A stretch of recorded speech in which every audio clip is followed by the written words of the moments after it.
phat phala phan ho emo sa wa hing sing pa pathian hat chung nung thang wa na ka hen pi e sa la hanga so pi ula naw nu la pa pi la pu te ho zo se tuni chan gya pathinin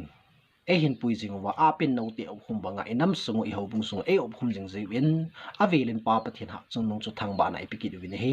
ke ma dia so kip mong kol khu pi hin khulam helin jong 25th December Christmas da he no ni khu ahung nai to hanin Christmas message chom cha ka hin pe nom ki din he hi chen ding a chun lung lu ta in pakai minin nei ngai pi de win hi chi video hi nei nei vet pi de win ka hin tim ki din he van noya ta san cha te Christian te zo sin ai hu hing pu van noi hu hing pu ipakai Jesu Christa pin ni hu e etiwa 25 December hi Christmas itiwa ilim chi wa hi iti jun van noya ta san cha te Christian te ki min wo zo sin ilim chi wa hi Western country ho lim nan nang za chom hin tin Christmas man dan za chom hin tin ai ho gam lang Christmas man dan za chom hin tin hobung denomination na Christmas imendano hi za chom chi hi Bible ibat na la hin ipakai Jesu Christa pen ni khu chu akimonai pin na thu chu akimonai a hi wangin Christmas iman diu te ho hi hen lang Good Friday hi hen lang Easter Sunday hi jong le pakai pathinin Bible a chun hitiana man diu hi chini khu hinani te diu he ti na chu om di pu na he thupi chu om di pu na he a hi wangin Christian ma so in lungil ta an ngai tu khomowa e hu hing pu yu pakai Jesu Christa pin ni khu hi chini khu hin mang khomu te atiwa 25 December hi a hin go no wa hi chidung zu ya chu wa no ya ta san cha te Christian ten jo sin in man su ke o he a hin thudang tampi sei pong ka te kanam mi te ho gale to in nei wa ki panin Christmas song masang bangin a hin bang ta ai mo dei dan le haubung ki gut dan dong zui bang tan imang thei ta pu vi na hi ningkum 2023 Christmas lai ta jing en jong lung thom ho ta ni movie gale tul in nei zi win a hin bang ta in program ng ikisim thei ta pu vi ni mang thei ta pu vi na hi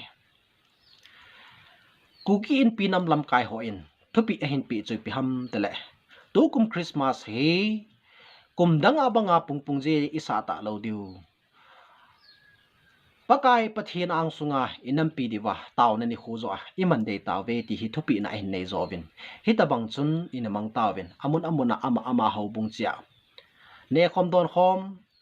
len khom kichip gul se talovin taw na zo in inamang tawin he hi chlai ta chun GMF dai muna azong thousand mi ho a thousand lion ningkum 25 December Christmas lai ta in zong angai bangin pakai pathin lagaw thing vil na ana kinin hichini khwa pakai pathin ama ta in Christmas message hing pi vin he yechun thudang tampi sei pung kati hichini khwa pakai pathin ama ta in Christmas message hing pi naw cho hichu ka hin sim do no mi na hi yechun lung lu tan in ngai ven avelin sei kin nge ningkum 2023 25 December Christmas ni khuti tawte hichini ta chun ai hon ga le tul inei ji win Christmas a hinabang ta ni mang thei ta pu ve ai wangin GMF dai muna thousand mi ho kat aki thousand na muna chun pakai pathin lagaw thing vil na no min hichini hu chun Christmas message phabep hing pi vin he hi chu habbe la do lovin aman message hing pi bangin simhla na hin nei masang kating anangayu te ti chu kahin ti mas na he 25 December 2023 pakai pathina kona lagaw thing thupun 4:00 PM anangai panuti tuni ni khu hi nang hon nakidei hlan ni khu khat a hi tuni nang holung dei banga kaman sa lo na hi bo ve tuni hi nang holung dei banga phat kaman sa lo na hi ve aji chu napu na pa teu khanga pana hi chi khang luya pana na hin manu ki pa thanup gul nup chu keiman kaman sa lo na hi ve keiman tu ne hel hagaw gil kila tampi na umuvin achom lang zo akaman sa na hi ve hoi tan ni ngai uti ka su pite ho lagaw gil kila na hungowa ngai chat na lagaw na nei uwa keima le ma na hungu hi kumdang hadang sanga na manu sanga lo pi zo ai bo vi tu ni hi chi ni khu hi ke man ka hlan a hi pon nang hon na ki hlan ni khu a hi bu ve tu nya hi chi ni khu ho hi nang hon na ki hlanu a hin ke man ka hlan ni khu chu ka dinga lung ki si a lungkil ta ka ya dinga lungkot na honova ke ma kom na hin bel ni khu chu ke man hi chi ni khu chu nang ho dia ka hlan pi ni khu zo a hi napu napa khanga pat nanaman dan ho hitalowa na na ho le hi chi chon dan ho nanaman na ho na hin dal ha wa tu na lungkil ta ke ma kom na hin belu hi kia dinga ka ki pa na a hi tunin gan thi san dan in ke ma nei lom povin gan tha jong na bol povin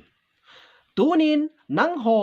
ta sangai chal nang ho dei bong chanin khat cha na povi kum dang hi chi chon dan chom choma na lop mo wa na man dan ho sanga tunya lungthing ta ke ma nei bel ji ovin chule tua pat he ta banga chu lungthing ta lam chom chom hi chi dan lui ho ke ma pin ni nana lop na te ho dan chom chom ho he ta lo wa lungthing ta tua pat ke ma nei bel di ta ji win ka ki pa zo i pathin a sei hi hoi tan ngai te nang ho ta sa ki gut na sangin thagau wa lung di ta puwa lung thinga ke ma nei bel zo hi nang ho dinga kum tampi hi tabang na hin man sangowa tu ni hi ta na manu hi ton so na ki pa ta na man na diu zo hi kum danga banga ga lai ta pa kai pathin Christmas lai ta pathin i belu chu pathin alung hlei hle jing in hi ka su pi te ho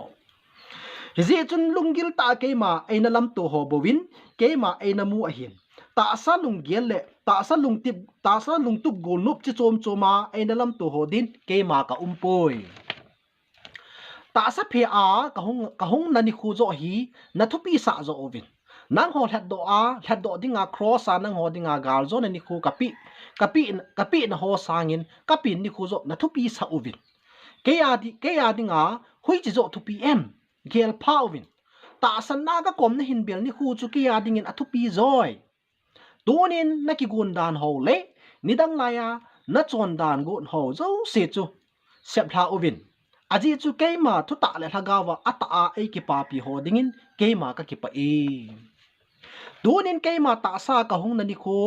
ka pin na ni khu ho ki pa pi sanga ta san na ke ya dinga ding dat ho chunga ka ki pa zoi aji chu hi chi thil ho nang hon na pu na pa khanga pa na chon dana giela alim mai le sim thu danin mangjong na tam taw vi tunin hi chu ho zo si su tu ding le hiela ke ma lunggel lam ve le lunggil lam vi a lungthima ata ta mang ho dinga ke pa na pathinu ka hi ta sa chon dan pa hilowa lunggil ta mang ho ka ki pa pi sorry ta sa chon dan pa hilowa lunggil ta mang ho ka ki pa pi e gan tha ho wan hoi ta hoi ta ngai uti gan tha ho wan hoi ta ki choi ho lungpuna ai lam tu ho sangin alung thim ki su thinga alunggil ta ke ma ai lam tu ho chunga ka ki pa in hitabanga ai lam tu dinga chu atun sona naman diu su ka dei sa zo hi chu ningkum gal kho lai ta 25 December Christmas lai ta GMF dai muna pathin lagaw thing to phunin Christmas message di ta ayung pi che chu he chu ap banga ka hinsa ka hin sim la hin kanam mi ti ho hoi ten gelu ten ngei tu ti pakai pathin ei su chil jingovi inam sungu i ho bung sungu hi pathin thun ikikal mat mut gam taw vi ne hingjing pakai pathin khat se hi ti ita sanu ve Jesu Christa ai fu hing pu pathin lam him ki ka palai khat se ita sanu ve 66 books of the Bible ipam chi uve ahi wangin ikikal mat mut ovin kui pi na hai adi hitam kui pi na hai pathin lung thai hitam ti hi ikichu thovin he je chun tu dang tampi sei pungi Christmas 25 December ahet ya inenit jingo ahong nei to kelhona tunin ni khwa he chung chang thwa neu cha holim na ka hin nei hin chu to hlana chu pakai pathin hagau thing thu phunin Christmas message ehung piung kasim thata ni hichi kasim tha na ko na chu imu do chu pi ham itiale iti iniman wa pathin chu analung thlei lo wa tua iti imon phat wa chu pathin lung thlei tam gal masanga Christmas iman mundanga gamdang namdang mo homan chu min ki koi tan te e ho ku ki cha te ho bong la Christmas iman danu chu hoi tan lungil tan ngei tu te Christmas akong kititing athupi pena igelu chu sare hom len hom kichip gol si van hoi van pha ki van ding za chom hichikal wala chu kitie na price hop na za chom choma ini chi pi hi nge aw ye aphai adi mo hi boy memen pulam til hi hoi ding hi event no he Christmas imon va len khomi bol va sai ni va ikipa pi wi ithano mu wi ai wanga alaigil sunggilam muchin hingjing pakai pathin na dinga chu ala sam khat ala dai khat um hi chu in head op pu wi ne hi mi tam pin head op pu wi ke ma jing ta jong ka ne wa ki pana ka khu ka chen na hi ta mun chom hi ta Christmas anamang jing ka hi in pakai pathin lung lei lo tam pi in imong do ve ti hi kanamu chi na hi kanam mi te ho 2009 kumchun lamka a layman fellowship announcement hichalaya chun Christmas kanamang khomo vin hi 25 December masanga ki patchun Christmas ni khuting lehin amon anagun ngei jing bangu chun revival came in anaki gungin hu hing na nei lo ho hu hing na thu anaki sei pi vin anaki sei pi in 25 December ni chun ki pa ta in pathin akiwa choi khomen nilha alamin Christmas feast kativin ne home neu khat ka nei vin ki pa ta in brother sister ka kitivin hiti chun kana amo vin e nilha lang zan lang hin how in mona chun video movie ti chu pathin paka Passion of Christ movie hu ka veo vin nu naw chapang ate han ki thailo vin Passion of Christ movie ka ba no wa ipakai Jesu Christa ai atho na lai ta sin pa ka hin phau chun koi ma ka kom ka vela ho chu a hi lung lo khat sa am pu ne kanu nga nu chu akap hajing ta ne hitia chu pakai pathina dinga min atho na mu ting le kipil ha a broken hearted ti chu alung lai gi le abo ke ai ho Christmas imandano pi ham hichiwa chu ipia chu kan sei ham tia le wa noi mit din bitang in Christmas is a chomin among movie kon khanin 25 December ni bo hi kai khom na pathin thu ki hil na amanowa henge ki pani a hi in fish ne khom ne khat don khom ne khat nei chu a kho nai ma ampui ai wangin ai hola Christmas imano hi atam zo hi lagau thulu talowa ta sa pulama ilu sa ta ji wa chu pathin ananung thlei lo hi ilen khom bol dan te ho hoi poi kaneu line Christmas kana mangji vin jan len khom ting le hin wa choila ke sa in ai ade sana ka len na ti te ho ipiti sa ham jang ki heta poin amo chu jing lam kuli bolu la ke thanom thei le vin sule choreography za chom ver sana khang tha khang do hon nei ji vin ki ho neu lai di chun o nunga go lang ho chun abang la hindi la po win hong la mo win lap sang in a la mo win a ton ho jong ju kham pum in hong tot ki ji win heti chun hin kho ani ke mong win I pasal ho win I ho lam kai ho win hoi nang anavet ham ti ka gia la le kanung lai gi len thil tam pi gial do ka nei ne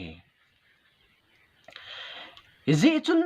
tu chung igalo hi pakai pathinin ei su di naw le ei sim phat naw gala hi ti Christmas imandang ba kunin jong aki het sim ta ne hi kanam mi te ho pakai pathin ama ta in GMF day mona ei hung vil naw ba Christmas message yung pi kain sim hatai hi chu hi Christmas message di chat pakai pathinin alung dei lam ta iman di wa adai sa na chu ning kum gal lai ta 25 December chu hi tu kum jong hi amona munin ikigong theita po ve ai wangin gala tul hin neu kum ni yong hita in kum ni lang ahong thing di tain Christmas ong nom nyang ki mang thei ta point tu kum be ne khom be nei ki du te ti in iki gung ki taw vi ne hi 25 ni ai lo la date one ni be hin ne khom neu te ti ki ho khun yong ka gu no hi nam lam kai ho thu pi chu pi ham atia le tu kum jong hi koi ma in pung je isa lo diu hi ta hi 25 ni khat ni bo bo iman diu ama hi na thei cha ki gu de ti thu pi chu kin hi ka su pi ti ho ka ho bung mi ti ho pulam thil ve pu ti pulama a hoi ve pu ti pakai pathin sungil lama ve hi hi chi pakai pathin vet pa chu ibui pi diu hi ti chu ka sei do no me hi je chun tu ni hin i pakai jesu krista pin ni khu chung sang thu ka hin sei na la jong neu khat ka gel do khan hum kin ni hi tu kum 24 hil chit na neu khan nei nge tu kum December date 5 ni in GMF dai muna pakai pathin hagau thing thupun anom kin he chini khu chun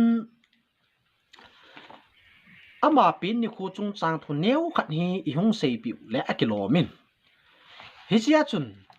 inam sungwa hoi lo lam ta in exposable kit tawin GMF dai 10 Christmas ni khu man dan jong a hel tawin date 5 ni a hi sa tawi itiwin adem si hon gam tin isei tawin he ajlai ka chu neu khat a chei nan kan hil chin no min he ichini khwa pa thin in thagau thing punin hung vilna wa a sei chu pi ham tele